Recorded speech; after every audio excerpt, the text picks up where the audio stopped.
Fanning. Weekends on 2FM. Now, in the past year or so, there's been quite a bit of focus on statues. By that I mean statues being toppled, defaced or forcibly torn down. Slave trader Edward Colston was thrown into Bristol Harbour in June last year during a Black Lives Matter protest. Former British Prime Minister Winston Churchill was daubed with the word racist in London. A statue of Christopher Columbus, in fact 3 statues of Christopher Columbus. One was toppled in Minnesota, one beheaded in Massachusetts and thrown into a lake in Virginia as well. And that's just a few examples of the very many. So is the act of toppling statues an erasure of our history or a justified attempt to right the wrongs of history? Well, I have in my hand a very entertaining and very informative book that looks at all of this. It's called Fallen Idols, 12 Statues That Made History. It's an exploration of why statues are put up, why they're taken down, and what this teaches us about history and memory. It's written by historian, screenwriter and researcher Alex von Tunzelman, and she joins me now. Alex, you're very welcome to the programme. Let's just jump straight in. In fact, let's go way back, because we are talking here about something that goes back to, I don't know, it's nothing new basically. It was even in the Bible, for God's sake, wasn't it? Absolutely, David. It's in the commandments, that you're not supposed to make graven images. And actually it mandates, the Bible, the destruction of statues, that you're supposed to smash them up, the legend of the golden calf and so forth. So basically it's a very, very old thing, not only to make statues, but also to destroy them. Those histories are nearly as old as each other. And certainly you can see back in ancient Egypt, it was very common to smash up statues of previous pharaohs and so on. This goes back right to the beginning. Okay, and the Victorians were great at taking down statues. Even Queen Victoria got involved, didn't she? She did. So the Victorians were really obsessed with putting statues up, but they also did take them down and alter them for political reasons. So she particularly altered a statue, it's an obelisk actually, in Windsor Great Park. And Victoria was sort of very pro-Scottish, but of course the previous generation, the Jacobite rebellion had been a kind of a very anti-Scottish moment for the monarchy. Victoria felt very, very differently, so she actually had the word Culloden chiselled off the obelisk that was a memorial to the Duke of Cumberland. So yes, she altered monuments herself as well as putting more up. Well, having done your research and having looked into all of this, if I say statues are the most visible and controversial form of, could you fill in the next bit? Are we talking historical storytelling? We are. And it's a crucial thing to understand, because I think around this debate, it's said a lot that, pulling down statues, does that erase history? And I think it's very important to understand that statues aren't history. Statues are historical storytelling, which is something a bit different. It's a story that people tell about history. It's not necessarily history itself. Well, then, is history erased when statues are removed, or is history made? Well, it can be either, really, in a sense. But certainly history is quite often made when statues are removed. And some of the events in the book really show that. I mean, particularly in the United States, the War of Independence against Britain actually began with when George Washington read out the Declaration of Independence in New York. Various soldiers and sailors and civilians went and pulled down the statue of the British King George III in Bowling Green in New York at that time. So, when we were having all these debates last year, and at that time, President Trump and so on were saying that it was un-American to pull down a statue. Well, actually, it's the most American thing you can do. It's the foundational event of the United States. And I mean, similarly, we've seen, a lot of really kind of significant moments of statues being pulled down. I mean, some of your listeners, I'm sure, will remember the time around the fall of communism when there were incredibly significant moments and sort of cathartic moments with statues being pulled down in, the former Soviet Union at that time. So we've often seen it to be a kind of important symbolic moment. But people's reaction to it depends very much on which statues are pulled down and why and when. Yeah, and important symbolic men, usually. It's usually great men, and I use great in inverted commas, and virtuous individuals, etc. But what are we looking at here? Are they historical records, or are they political statements? And with either answer or with any answer, have they had their day? Well, I mean, I think statues are almost always political statements, really. I mean, they tend to be a kind of effigy of, yes, usually a great man. There are increasing numbers of statues of women, but not very many.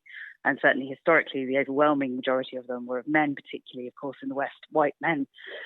And so, these statements are basically, we understand what it means. The phrase to put someone on a pedestal is not to create some sort of neutral account of their life. It's actually to celebrate them. And that's very, very clearly understood with the history of statues. So, of course, that means that, it's actually propaganda, not necessarily art. Now, of course, there's a great tradition of sculpture, which is quite separate, but this sort of representative individual statuary is really a form of propaganda. So when people challenge that and take it down, well, of course, they may well do that if they disagree with the regime that has often put many of these things up. Yeah, well, a couple of weeks ago at the beginning of September, I'll just quote from the newspaper here, a very long headline. Guy's Hospital accused of cultural vandalism as it announces it will remove statue of slave trading founder Thomas Guy to a less prominent place after sort of pressure from BLM protests, despite 75% of the public voting to keep listed monuments where it is. So, it's going to be accompanied, as it turns around the corner somewhere, by a plaque detailing his ties to the slave trade. So it stays up, but...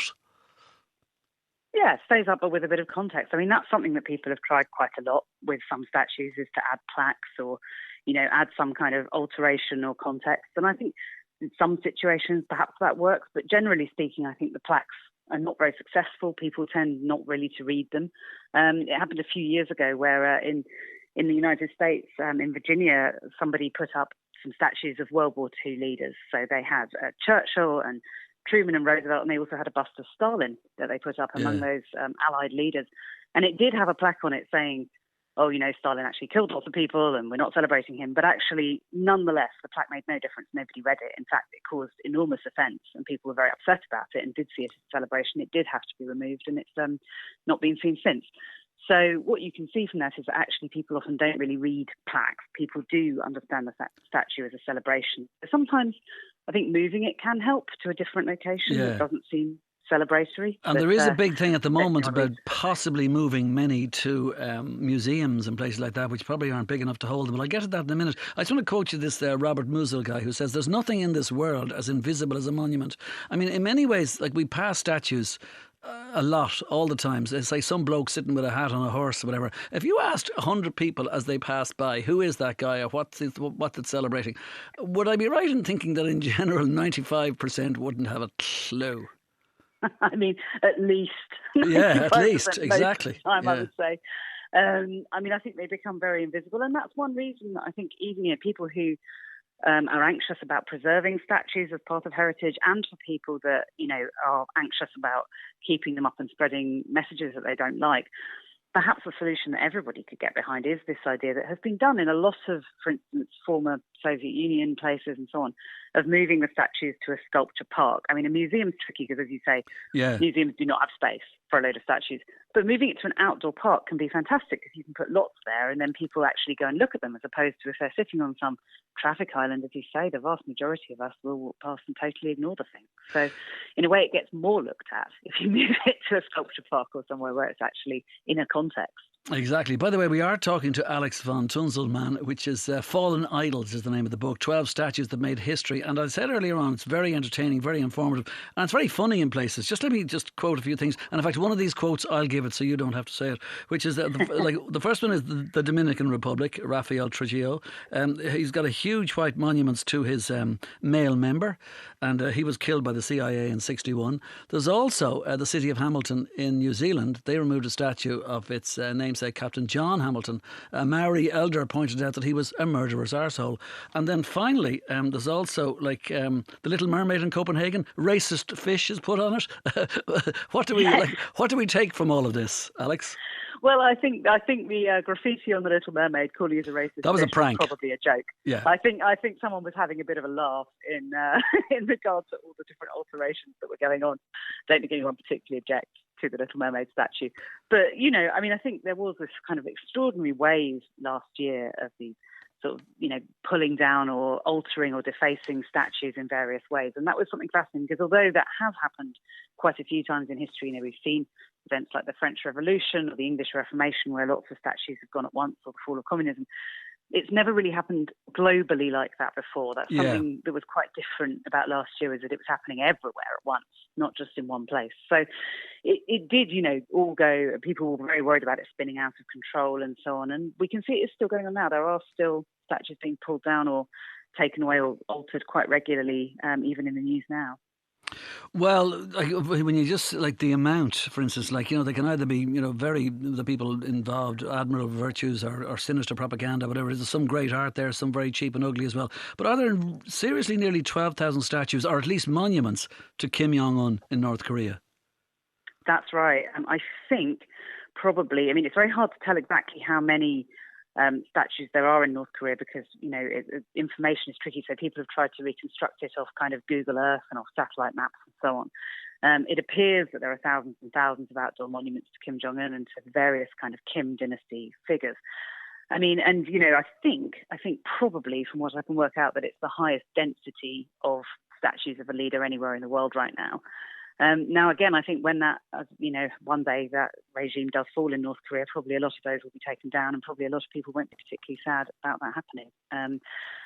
Because they really are absolutely Indeed. Everywhere. Yeah. I'm just thinking, is this a thing of the past? I mean, are there many politicians of the now? I mean, I know that Trump joked, but then he wasn't joking at all about getting his head up there on Mount Rushmore.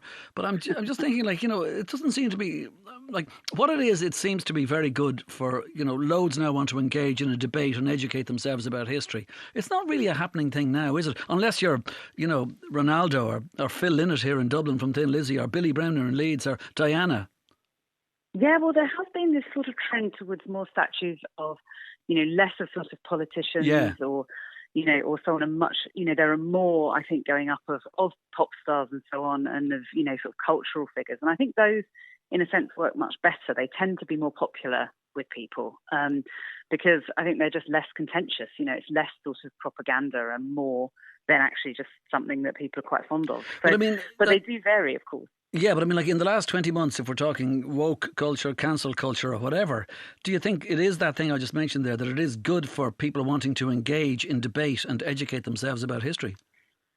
Oh, yeah, I do. I mean, I think this is a really positive thing that can come out of the last year is that actually this has started some discussions. And, you don't always have to pull down a statue to have a discussion about history, but it has made people ask questions. So, some of those dramatic ones like Edward Colston being pulled down in Bristol, well, I think a lot more people now are talking about, so who was he? Let's find out that history. And of course, that's, I think, very positive thing for everybody. Again, whichever side you're on with all of this, there's no harm in finding out more about the past and where that came from. So, I think that can be a very positive outcome. Yeah, I mean, there was literally fierce debate, iconic effigies when they fell. The backlash was very swift, very intense. There's been a lot in the last 18 months.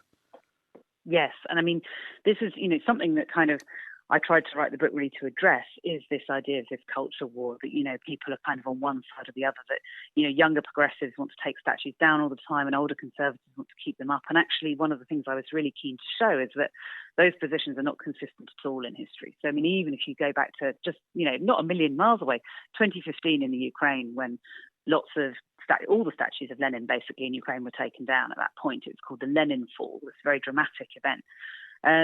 And I mean, lots of Western conservatives were very supportive of that, whereas actually some younger progressives were not so sure that was a brilliant idea. So actually these positions are reversed all the time, depending on which statues are going. And what's your position? I mean, when I say it's all very reasonably put out, very entertainingly put out, very well paced, very funny, very everything else too, educational, do you want us to see the layers? Do you want us to check out the nuance and the different points of view?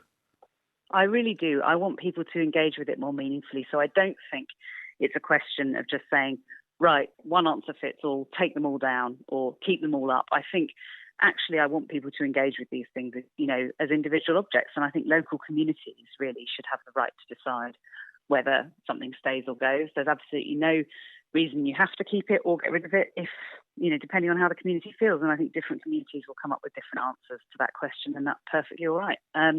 So really it's kind of, rather than having a sort of really simplistic take, I want people to understand that actually these things can be a bit complicated, but also very interesting, I hope. Because, obviously Donald Trump and Boris Johnson are going to go on a certain side that we know about, most definitely. Trump went on about damaging federal property, and Boris Johnson's statues teach us about the past with all its faults. To tear them down would be to lie about our history. And obviously that's the angle they're going to take. You can see where they're coming from, can't you? I mean, you can see where they're coming from, but it doesn't stand up to even any scrutiny because, for him to say taking a statue down lies about our history, well, I'm quite sure he won't be saying that if those Kim statues do come down in North Korea. Obviously. I mean, after World War II, we know, for instance, that Germany banned all Nazi statues, took every single Nazi statue down. Well, that hasn't led to any lies about the history at all. What's happened is that actually Germany has had a comprehensive program of lifelong education. And in fact, the Second World War and the Holocaust are very meaningfully and widely remembered in Germany. So we can see that that's simply not true. and that actually really, taking the statue down makes no difference to the history. The question is how we remember the history and how we discuss it. Also, by the way, like in the UK here as well, of course, statues might be part of the whole landscape, but protests against statues are also part of our heritage. So what should we do about statues that are controversial? I mean, this is very unfair. I mean, I'm going to ask you, do you have a solution? Have you any ideas?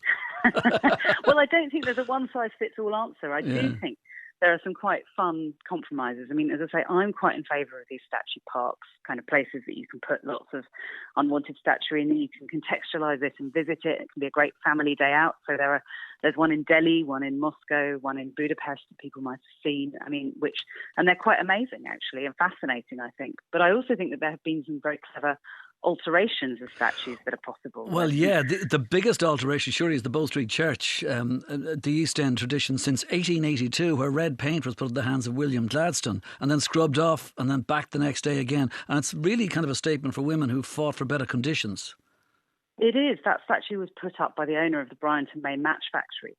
And the match girls really objected to it. They didn't particularly object to Gladstone, to be honest. The protest not really about him.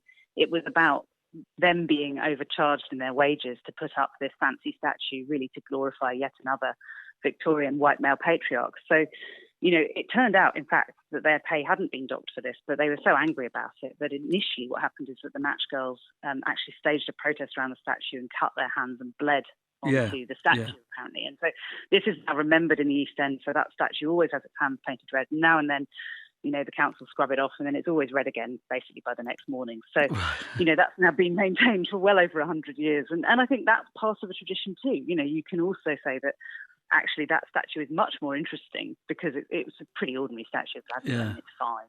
But it's much more interesting because of that history. And I mean, you can see that in a lot of places that these alterations are done and they can be fascinating as well and part of a community.